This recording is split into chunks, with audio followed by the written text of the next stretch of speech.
అది May 1, 2023. AI God father అయిన Jeffrey Hinton గూగుల్లో తన ఉద్యోగాన్ని వదిలేశారు. ఆయన ప్రశాంతంగా రిటైర్ అవ్వడానికి వెళ్ళలేదు. రాబోయే ఒక పెద్ద ప్రమాదం గురించి ప్రపంచాన్ని హెచ్చరించడానికి తన జాబ్ని క్విట్ చేశారు. Hinton New York Times journalist Kate మెచ్తో మాట్లాడినప్పుడు టెక్ ఇండస్ట్రీ మొత్తాన్ని తీవ్రంగా ఆలోచింపజేసి ఒక నిజాన్ని ఆయన ఒప్పుకున్నారు. అతను గూగుల్ని వదిలేసింది పెరుగుతున్న ఏఐ గురించి ఓపెన్గా మాట్లాడడానికని చెప్పాడు. అంతేకాకుండా I console myself with the normal excuse, if I hadn't done it somebody else would have. అంటే ఎవరైనా ఒకరి పని చేయాల్సిందే, నేను చేయకపోతే ఇంకొకరు చేసేవారా అని ఆన్సర్ ఇచ్చారు. ఆ తర్వాత జరిగిన రోజుల్లో MITలో BBC మీటింగ్స్లో హింటన్ ఒకటే భయాన్ని వ్యక్తం చేస్తూ వచ్చారు. ఆయన కేవలం అల్గోరిథం మాత్రమే తయారు చేయలేదు, ఒక సరికొత్త రకమైన ఇంటెలిజెన్స్ని ప్రపంచం మీదకి తెచ్చానని రియలైజ్ అయ్యారు. ఈ ఇంటెలిజెన్స్ చాలా వేగంగా నేర్చుకుంటుంది, ప్రపంచవ్యాప్తంగా సమాచారాన్ని షేర్ చేసుకుంటుంది, మరియు దీన్ని ఆపడం చాలా కష్టం. ఆ టెక్నాలజీ ఫెయిల్ అయ్యిందని గాడ్ ఫాదర్ గూగుల్ని వదిలిపెట్టలేదు. అది పర్ఫెక్ట్గా పనిచేస్తుందని, ఇకపై ఈ భూమి మీద మనమే తెలివైన వాళ్ళం అని అనుకుంటే తప్పని ఆయన తెలుసుకున్నారు. మన ఆలోచన శక్తికి తెలివితేటలకి ఒక సరికొత్త పోటీ మొదలైందని చెప్తూ వచ్చారు. This new form of AI excels at modeling human intuition rather than human reasoning. If the benefits of the increased productivity can be shared equally, it will be a wonderful advance for all humanity. Unfortunately, the rapid progress in AI comes with many short-term risks. We urgently need research on how to prevent these new beings from wanting to take control. They are no longer science fiction. మనం part 1లో artificial intelligence అంటే ఏమిటి, అది ఎలా మొదలైంది, ఎందుకు ఒక్కసారిగా ప్రపంచం మొత్తం ఏఐ గురించి మాట్లాడుతుందో చూసాం. కానీ అది కథలో మొదటి భాగం మాత్రమే. ఏఐ ఇప్పటికీ మన జీవితంలోకి వచ్చేసింది. మీరు ఉదయం ఫోన్ అన్లాక్ చేసిన దగ్గర నుండి రాత్రి యూట్యూబ్ చూసి పడుకునే వరకు మీ ప్రతి రోజులో ఏఐ పని చేస్తూనే ఉంటుంది. అసలు ప్రశ్న ఏమిటంటే, ఏఐ మన కోసం పనిచేస్తుందా లేదా మనం ఏఐ కోసం మారిపోతున్నామా? ఈ ఎపిసోడ్లో ఏఐ వల్ల వచ్చే అవకాశాలు, దాని ప్రమాదాలు, ఉద్యోగాల భవిష్యత్తు, deep fakes, cyber crime, hospitals, education మరియు 2035 నాటికి ప్రపంచం ఎలా ఉండొచ్చో ఒక విషయం అర్థం చేసుకుందాం. ఒకసారి మీ రోజు ఎలా మొదలవుతుందో ఆలోచించండి. ఉదయం alarm, face unlock, Google Maps, Instagram, YouTube, Amazon suggestions, Netflix recommendations, spam call detection, UPI fraud alerts, Google Photos, ఇవన్నీ వేర్వేరు యాప్స్ లాగా అనిపిస్తాయి. కానీ వాటి వెనకాల పనిచేస్తున్నది ఒకటే technology, artificial intelligence. For example, YouTube ఫీడ్లో వచ్చే వీడియోస్ అండ్ షార్ట్స్ మోస్ట్లీ మన ఇంట్రెస్టెడ్ కంటెంట్ ఉంటుంది కదా. బట్ 10 years ముందు యూట్యూబ్ ఫీడ్ ఇలా ఉండేది కాదు. 2015 వరకు యూట్యూబ్ ఫీడ్ని యూజర్ ఇంట్రెస్ట్ మీద కాకుండా కొన్ని criterias like most views or most watch అవర్స్ని కన్సిడర్ చేసి ఇచ్చేది. 2015లో ర్యాంక్ బ్రెయిన్ అని ఒక ఏఐ ప్లాట్ఫామ్ వాడడం స్టార్ట్ చేసినప్పటి నుంచి యూట్యూబ్ ఫీడ్ మన ఇంట్రెస్ట్ని బట్టి రావడం స్టార్ట్ అయింది. ఇప్పుడు ఏఐ గురించి ప్రపంచం మొత్తంలో ఎక్కువగా వినిపిస్తున్న ఒక ప్రశ్న, ఏఐ వల్ల ఉద్యోగాలు పోతాయా? ఈ ప్రశ్నకి సోషల్ మీడియాలో 2 రకాల సమాధానాలు కనిపిస్తున్నాయి. ఒకవైపు ఏఐ వచ్చిన తర్వాత మనుషులకు ఉద్యోగాలే ఉండవు, మరోవైపు ఏఐ ఏం చేయలేదు, ఇదంతా హైప్ మాత్రమే. కానీ ఈ 2 మాటల్లోనూ పూర్తి నిజం లేదు. నిజానికి ఏఐ ఉద్యోగాలను డైరెక్ట్గా తీసేయడం కాదు, పనిచేసే విధానాన్ని మారుస్తుంది. ఒక చిన్న ఉదాహరణ తీసుకుందాం. ఒక కంటెంట్ రైటర్ ముందు ఒక ఆర్టికల్ రాయడానికి 4 గంటలు పట్టేది. ఇప్పుడు ఏఐ సాయంతో అదే పని 1 గంటలో పూర్తవుతుంది. అంటే ఏఐ ఆ రైటర్ని రీప్లేస్ చేసిందా? లేదు. ఇక్కడ మారింది మనిషి కాదు, ప్రొడక్టివిటీ, అంటే ఉత్పత్తి చేసే రేటు. కస్టమర్ సపోర్ట్లో కూడా ఇదే పరిస్థితి. ఇంతకుముందు ఒక చిన్న ప్రశ్నకైనా మనిషి ఆన్సర్ చేసేవాడు. ఇప్పుడు బ్యాంకులు, ఈ-కామర్స్ కంపెనీస్, టెలికాం కంపెనీలు ముందుగా ఏఐ చాట్బాట్తోనే మాట్లాడిస్తాయి. అంటే ఏఐ మొత్తం ఉద్యోగాలను తీసేసిందా? లేదు. కానీ సాధారణ ప్రశ్నలకు మనుషుల అవసరం తగ్గింది. సంవత్సరాల క్రితం డెవలపర్ ప్రతి కోడ్ని మొదటి నుంచి రాయాల్సి వచ్చేది. ఇప్పుడు GitHub, Copilot, chat GPT, Claude, Gemini వీటి సాయంతో కోడ్ కొన్ని సెకండ్స్లో తయారవుతుంది. అంటే ప్రోగ్రామర్స్కి జాబ్ ఉండదా అంటే అది కూడా కాదు. ఇప్పుడు మంచి ప్రోగ్రామర్ అంటే కోడ్ ఎక్కువ రాసేవాడు కాదు, ఏఐని తెలివిగా ఉపయోగించేవాడు. Graphic design, video editing, marketing, accounting, translation ఇలాంటి చాలా రంగాల్లో కూడా ఏఐ సహాయం పెరుగుతుంది. కానీ ఒక్క విషయం గుర్తుంచుకోవాలి, ఏఐ క్రియేటివిటీని కాపీ చేయగలదు కానీ మనిషి ఎక్స్పీరియన్స్ని, జడ్జ్మెంట్ని, ఎమోషన్స్ని, లీడర్షిప్ని ఇప్పటికీ పూర్తిగా రీప్లేస్ చేయలేకపోతుంది. చరిత్రలో ఇది మొదటిసారి ఏం కాదు. ఇండస్ట్రియల్ రివల్యూషన్ వచ్చినప్పుడు కూడా మెషిన్లు వచ్చిన తర్వాత ఉద్యోగాలు పోతాయని అందరు భయపడ్డారు. కంప్యూటర్స్ వచ్చినప్పుడు కూడా అదే భయం, ఇంటర్నెట్ వచ్చినప్పుడు కూడా అదే. కానీ ప్రతి రివల్యూషన్కి కొన్ని ఉద్యోగాలను తగ్గించింది, అలాగే కొత్త ఉద్యోగాలను కూడా సృష్టించింది. ఈరోజు prompt engineer, AI trainer, AI ethics specialist, machine learning engineer ఇలాంటి జాబ్స్ 10 సంవత్సరాల క్రితం దాదాపు లేవు. అందుకే ఇప్పుడు ప్రపంచంలో ఒక కొత్త మాట వినిపిస్తుంది: AI will not replace humans. Humans who has AI May replace human who don't. ఈ మాట 100% నిజమని చెప్పలేం, కానీ దానిలో ఒక పెద్ద సందేహం ఉంది. ఏఐ అని భయపడడం కంటే దాన్ని ఎలా ఉపయోగించాలో నేర్చుకోవడం రాబోయే సంవత్సరాల్లో చాలా ముఖ్యమైన స్కిల్. అంటే ఏఐ వల్ల ఉద్యోగాలు పోతాయా? అవును. కొన్ని ఉద్యోగాలు వస్తాయా అంటే ఖచ్చితంగా వస్తాయి. కానీ అత్యంత విలువైన స్కిల్ ఏంటంటే చేంజ్కి అడాప్ట్ అవ్వడం. ఎందుకంటే టెక్నాలజీ ఎప్పుడు ఆగదు, మనమే దానికి తగ్గట్టు మారాలి. అలా చూస్తే ఏఐ ఉద్యోగాలను మాత్రమే మార్చడం లేదు. ఇప్పుడు ప్రపంచంలోని అత్యంత ప్రమాదకరమైన ఏఐ టెక్నాలజీలో ఒకటైన డీప్ ఫేక్స్ మరియు వాయిస్ క్లోనింగ్ని కొన్ని నిమిషాల్లో ఒక మనిషి జీవితాన్ని మార్చగల స్థాయికి వచ్చాయి. అసలు అవి ఎలా పనిచేస్తాయి, అవి ఎందుకు ఇంత ఆందోళనకు గురి చేస్తున్నాయి ఇప్పుడు చూద్దాం. ఇప్పటి వరకు ఏఐ వల్ల ఉద్యోగాల గురించి మాట్లాడుకున్నాం, కానీ ఇప్పుడు మనం చూడబోయేది ఏఐతో అత్యంత వేగంగా అభివృద్ధి చెందుతున్న, అలాగే అత్యంత ప్రమాదకరంగా మారుతున్న ఒక టెక్నాలజీ, అదే డీప్ ఫేక్స్. ఒక్కసారి ఇమాజిన్ చేసుకోండి, మీ ముఖంతో మీరు ఎప్పుడు చేయని పని చేసినట్లు ఒక వీడియో వస్తే, లేదా మీ గొంతుతో మీరు ఎప్పుడు మాట్లాడని మాటలు వినిపిస్తే, అప్పుడు నిజమేది అబద్ధమేది అనేది గుర్తించడం ఎంత కష్టమవుతుందో ఒక్కసారి ఆలోచించండి. అలా ఈ డీప్ ఫేక్ అంటే ఏంటి? చాలా సింపుల్గా చెప్పాలంటే ఏఐ ఒక మనిషి ముఖాన్ని వేలాది ఫొటోస్, వీడియోస్, ఫేషియల్ ఎక్స్ప్రెషన్స్ ఇవన్నీ అనలైజ్ చేస్తుంది. ఆ తర్వాత ఆ మనిషి లేని వీడియోలో కూడా ఆ ముఖాన్ని చాలా సహజంగా జనరేట్ చేయగలదు. మొదట్లో ఇవి ఫేక్ అని ఈజీగా గుర్తించేవాళ్ళు, కానీ ఈరోజు ఏఐ క్వాలిటీ అంత పెరిగింది. చాలా సందర్భాల్లో ఒక్కసారి చూస్తే అసలు తేడా కూడా కనిపించదు. ఇప్పుడు వాయిస్ క్లోనింగ్ గురించి మాట్లాడుకుందాం. ఇది ఇంకా ఆశ్చర్యకరమైన విషయం. మీరు 20 లేదా ఒక 30 సెకండ్స్ మాట్లాడిన ఒక వాయిస్ శాంపుల్ ఉంటే, కొన్ని ఏఐ టూల్స్ మీ గొంతుని పోలి ఉండే ఒక ఆర్టిఫిషియల్ వాయిస్ని తయారు చేయగలవు. ఆ తర్వాత మీరు చెప్పిన మాటలు కూడా మీ గొంతుతోనే జనరేట్ చేయడం సాధ్యమవుతుంది, మీరు చెప్పని మాటల్ని కూడా. అంటే మీ గొంతు మీ అనుమతి లేకుండానే డిజిటల్ కాపీ అయ్యే అవకాశం ఉంది. ఇప్పుడు పరిస్థితి ఊహించండి, రాత్రి 12 గంటలు మీరు ఒక ఫోన్ కాల్ వస్తుంది, అవతల మాట్లాడేది మీ కుటుంబ సభ్యుల్లో గొంతులాగానే ఉంటుంది. నాకు ఎమర్జెన్సీ వచ్చింది, వెంటనే డబ్బులు పంపించు. అలాంటి పరిస్థితుల్లో మనలో చాలామంది ముందు వెరిఫై చేయకుండా భయంతో స్పందించే అవకాశం ఉంటుంది. అందుకే ప్రపంచవ్యాప్తంగా నిపుణులు ఏఐ ఆధారిత వాయిస్ స్కామ్స్ గురించి ప్రజలను జాగ్రత్త ఉండమని చెబుతున్నారు. ఇప్పుడు అందరికీ ఇంకో పెద్ద ప్రశ్న ఉండొచ్చు: డీప్ ఫేక్ వల్ల ఎక్కువగా ప్రభావితం అయ్యేది ఎవరు? కేవలం సెలబ్రిటీస్ మాత్రమే కాదు, politicians, business leaders, teachers, students, సాధారణ ప్రజలు ఎవరైనా టార్గెట్ కావచ్చు. ఒక ఫేక్ వీడియో కొన్ని నిమిషాల్లోనే లక్షల మందికి చేరుతుంది. అది నిజం కాదని తర్వాత తెలిసినా ఆ వీడియో వల్ల జరిగిన డ్యామేజ్ తిరిగి సరిచేయడం చాలా కష్టం. అందుకే ఈ టెక్నాలజీ గురించి ప్రపంచవ్యాప్తంగా చట్టాలు, గుర్తింపు పద్ధతులు మరియు డిజిటల్ భద్రతపై ఎక్కువ చర్చ జరుగుతుంది. అయితే డీప్ ఫేక్ని ఎలా గుర్తించాలి? 100% గ్యారంటీడ్ మెథడ్ ఇప్పటికీ లేదు, కానీ కొన్ని క్లూస్ ఉంటాయి. ఒక అసహజమైన లిప్ మూమెంట్, కళ్ళు చుట్టూ న్యాచురల్ ఎక్స్ప్రెషన్స్ లేకపోవడం, వాయిస్లో స్లైట్గా రోబోటిక్ వాయిస్ లేదా వీడియో సోర్స్ నమ్మదగిన సిచ్యువేషన్ కాకుండా ఉండే సిచ్యువేషన్స్ని మనం చెక్ చేసుకోవాలి. ఇవి కొన్నిసార్లు సహాయపడతాయి, కానీ ఏఐ కూడా రోజు రోజుకి ఇంప్రూవ్ అవుతుంది. అంటే మనం కూడా డిజిటల్ అవేర్నెస్ని పెంచుకోవాలి. మీరేమంటారు? కామెంట్లో చెప్పండి. డీప్ ఫేక్లు, వాయిస్ క్లోనింగ్ ఇవి సోషల్ మీడియా వరకు పరిమితంగా. ఏఐ ఇప్పుడు cyber attacks, hackers, online frauds మరియు డిజిటల్ వార్లోకి కూడా ఉపయోగించబడుతుంది. ఇప్పుడు మనం మాట్లాడుకోబోయేది ప్రతి స్మార్ట్ ఫోన్ యూజర్కి, ప్రతి బ్యాంక్ అకౌంట్ హోల్డర్కి, ప్రతి ఇంటర్నెట్ యూజర్కి సంబంధించిన విషయం, అదే సైబర్ సెక్యూరిటీ. ఈరోజు మనం జీవితంలో చాలా భాగం డిజిటల్ అయిపోయింది కదా. Bank accounts, UPI payments, email, social media, personal photos, office files అన్నీ ఆన్లైన్లోనే ఉన్నాయి. అంటే మన జీవితంలో పెద్ద భాగం ఒక డిజిటల్ ప్రపంచంలోకి మారిపోయింది. మరి ఆ ప్రపంచాన్ని ఎవరు కాపాడుతున్నారు? ఒకప్పుడు హ్యాకర్స్ ఒక వెబ్సైట్ని హ్యాక్ చేయాలంటే కొన్ని రోజులు, కొన్నిసార్లు కొన్ని వారాలు తీసుకునేవారు. కానీ ఈరోజు ఏఐ సాయంతో కొన్ని అటాక్స్ని చాలా వేగంగా ఆటోమేట్ చేయగలుగుతున్నారు.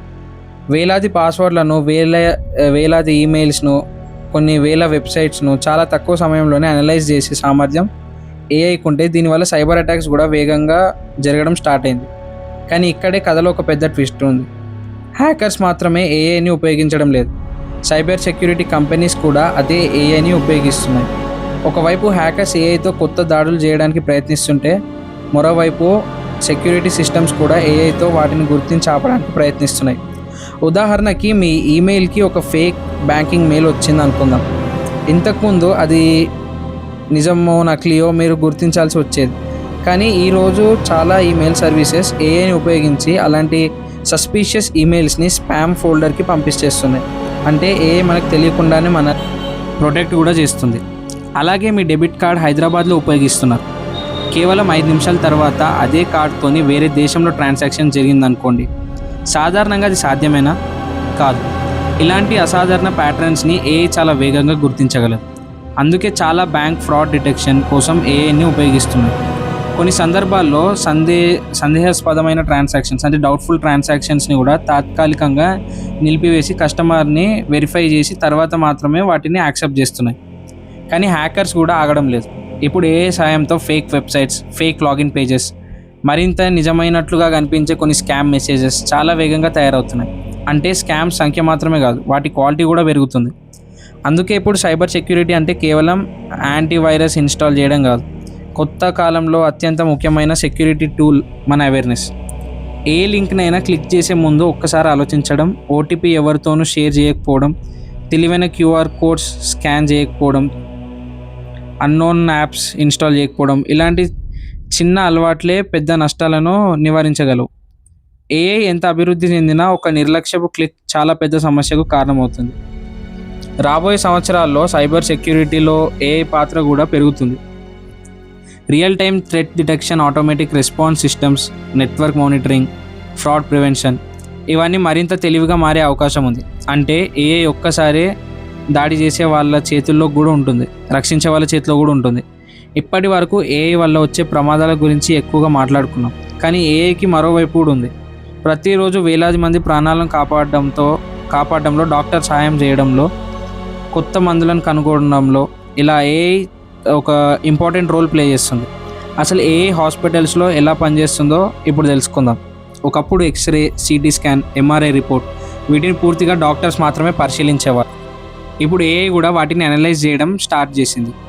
వేలాది పాత మెడికల్ ఇమేజెస్ని చూసి ట్రైనింగ్ పొందిన ఏఐ కొన్ని సందర్భాల్లో చిన్న చిన్న మార్పులను కూడా గుర్తించడంలో డాక్టర్స్కి హెల్ప్ చేస్తుంది. ఇక్కడ ఒక విషయం గుర్తుంచుకోవాలి, ఏఐ డాక్టర్ని రీప్లేస్ చేయడం లేదు, డాక్టర్కి ఒక అడిషనల్ హెల్ప్గా పనిచేస్తుంది. కానీ చివరి డిసిషన్ మాత్రం డాక్టర్దే. క్యాన్సర్ లాంటి కొన్ని వ్యాధులను మనం ఎర్లీగా డిటెక్ట్ చేయడం చాలా ఇంపార్టెంట్. ఒకవేళ ఆ జబ్బును మనం ఎంత ఎర్లీగా డిటెక్ట్ చేస్తే దాని ట్రీట్మెంట్ అంత మంచిగా ఉంటుంది. అందుకే కొన్ని మెడికల్ సిస్టమ్స్ ఏఐని ఉపయోగించి దీన్ని ముందే డిటెక్ట్ చేయడానికి ట్రై చేస్తున్నాయి. ఇది డయాగ్నోసిస్ని ఇంకా చాలా వేగంగా చేస్తుంది. ఇంకో ఆసక్తికరమైన విషయం ఏంటంటే, ఒక కొత్త మెడిసిన్ని తయారు చేయడానికి కొన్నిసార్లు సంవత్సరాల పరిశోధన అవసరం అవుతుంది. లక్షలాది కెమికల్ కాంబినేషన్స్ని పరీక్షించాలి. ఇది చాలా సమయం మరియు చాలా ఖర్చుతో కూడుకున్న ప్రక్రియ. ఇక్కడ కూడా ఏఐ సైంటిస్ట్కి సహాయం చేస్తుంది. ఏ కెమికల్ కాంబినేషన్ ఉపయోగపడే అవకాశం ఎక్కువగా ఉందో, ఏది తక్కువ అవకాశం ఉందో అంచనా వేయడంతో పాటు ఏఐ దీన్ని ముందే ఒక రిపోర్ట్ లాగా తయారు చేసి ఇచ్చే ఛాన్స్ కూడా క్రియేట్ చేస్తుంది. మీరు రోబోట్ సర్జరీ అనే పదం వినే ఉంటారు కదా.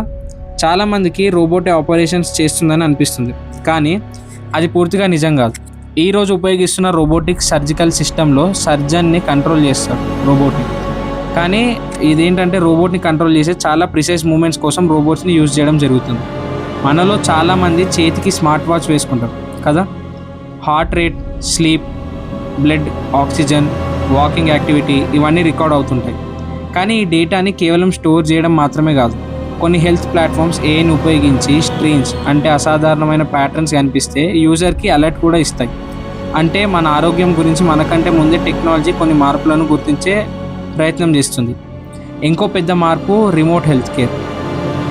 ప్రతి గ్రామంలో ప్రతి ఒక స్పెషలైజ్డ్ డాక్టర్ ఉండకపోవచ్చు, కానీ AI tools, language translation, medical documentation, patient data analysis ఇలాంటి పనులను వేగంగా చేయడంలో సహాయపడుతుంది.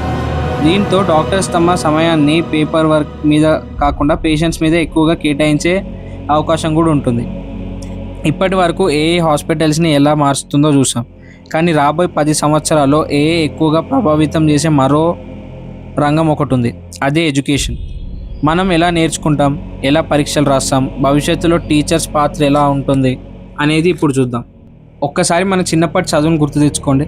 ఏదైనా డౌట్ వస్తే టీచర్ని అడగాలి లేదా పుస్తకాల్లో వెతకాలి. కొంచెం పెద్దాక Google search, YouTube videos, online courses, ఇలా లెర్నింగ్ మారుతూ వచ్చింది. కానీ ఇప్పుడు మరో పెద్ద మార్పు మొదలైంది, అదే ఆర్టిఫిషియల్ ఇంటెలిజెన్స్. ఈరోజు ఒక స్టూడెంట్కి మ్యాథ్స్లో డౌట్ వచ్చినా, ప్రోగ్రామింగ్తో ప్రాబ్లం వచ్చినా, ఇంగ్లీష్ గ్రామర్ అర్థం కాకపోయినా ఏఐని అడిగే అవకాశం ఉంది. అది కేవలం ఆన్సర్ చెప్పడం మాత్రమే కాదు, స్టెప్ బై స్టెప్గా ఎక్స్ప్లెయిన్ చేస్తుంది, వేరే ఉదాహరణతో కూడా చెప్తుంది. మళ్ళీ అర్థం కాలేదంటే అది ఇంకో కొత్త రకంగా ఎక్స్ప్లెయిన్ చేస్తుంది. అంటే ఒక పర్సనల్ ట్యూటర్గా మనకి ఏఐ ఇప్పుడు యూజ్ అవుతుంది.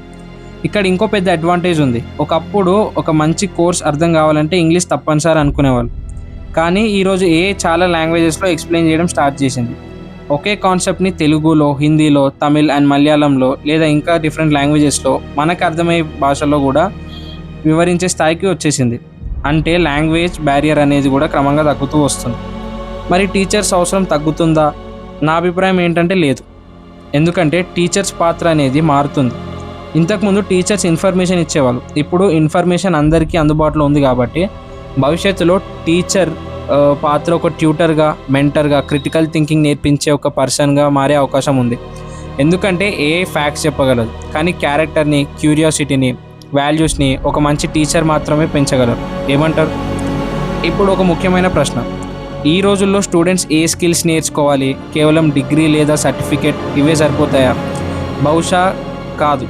రాబోయే కాలంలో ఏఐని ఎలా ఉపయోగించాలో తెలుసుకోవడం, communication skills, problem solving, critical thinking, creativity, ఇలాంటి స్కిల్స్కి మంచి విలువ ఇంకా పెరిగే అవకాశం ఉంది. ఎందుకంటే ఏఐ ఇన్ఫర్మేషన్ని వేగంగా ఇస్తుంది, కానీ ఆ ఇన్ఫర్మేషన్ ఉపయోగించి కొత్త ఐడియాస్ క్రియేట్ చేయడం మనిషికి ఉన్న స్పెషాలిటీ కదా. ఇప్పటి వరకు ఏఐ వల్ల వచ్చే అవకాశాలను గురించి మాట్లాడుకున్నాం, కానీ ప్రతి పవర్ఫుల్ టెక్నాలజీతో పాటు కొన్ని పెద్ద ప్రశ్నలు కూడా వస్తాయి. మన ప్రైవసీ, మన పర్సనల్ డేటా, మన డిసిషన్స్, ఇవన్నీ ఒకరోజు అల్గోరిథమ్స్ చేతుల్లోకి వెళ్తే అసలు ఏఐ వల్ల ప్రపంచం ఎదుర్కొనే అతిపెద్ద ఛాలెంజెస్ ఏంటి ఇప్పుడు తెలుసుకుందాం. ప్రతి కొత్త టెక్నాలజీతో పాటు కొత్త కొత్త ప్రశ్నలు కూడా తయారవుతాయి. ఏఐ విషయంలోన ఆ ప్రశ్నలు ఇంకా పెద్దవి, ఎందుకంటే ఏఐకి పనిచేయడానికి డేటా చాలా అవసరం. ఒకసారి ఆలోచించండి, మీ ఫోన్లో మీరు ఎక్కడికి వెళ్ళారు, ఏ వీడియోస్ చూస్తారు, ఏ సాంగ్స్ వింటారు, ఏ ప్రోడక్ట్స్ కొంటారు, ఏ లాంగ్వేజ్లో మాట్లాడతారు, ఇలాంటి సమాచారం వివిధ యాప్స్లో నమోదవుతుంది. వాటిలో చాలా సర్వీసెస్ ఈ సమాచారాన్ని ఉపయోగించి మీకు మరింత ఉపయోగకరమైన ఎక్స్పీరియన్స్ ఇవ్వడానికి ప్రయత్నిస్తాయి.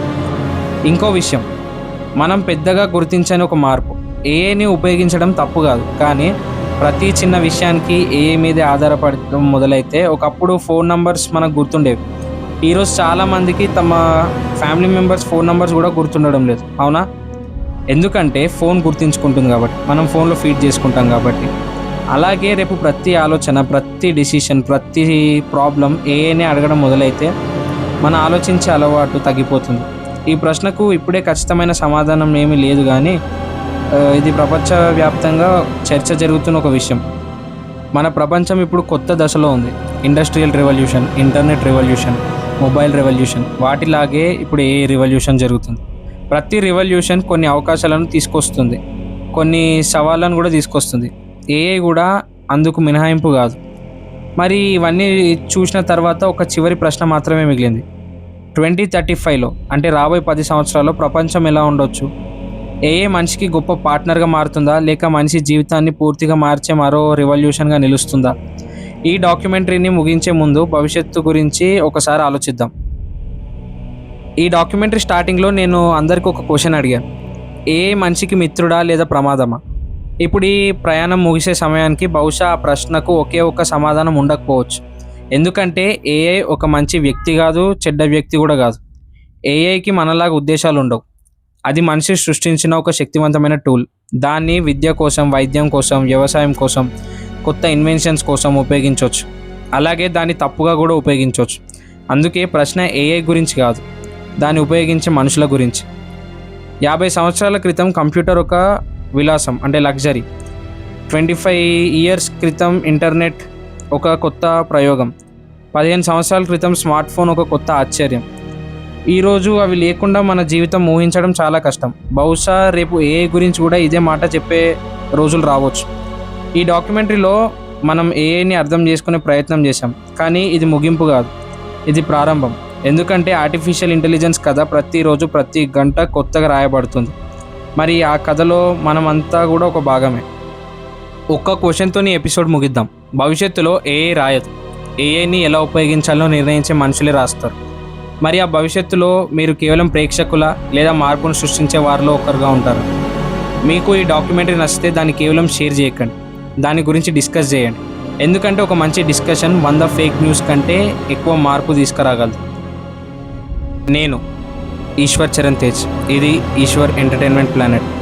మళ్ళీ ఇంకో డాక్యుమెంటరీతో కలుద్దాం. Until then, stay curious, stay informed. They are no longer science fiction. Thank you.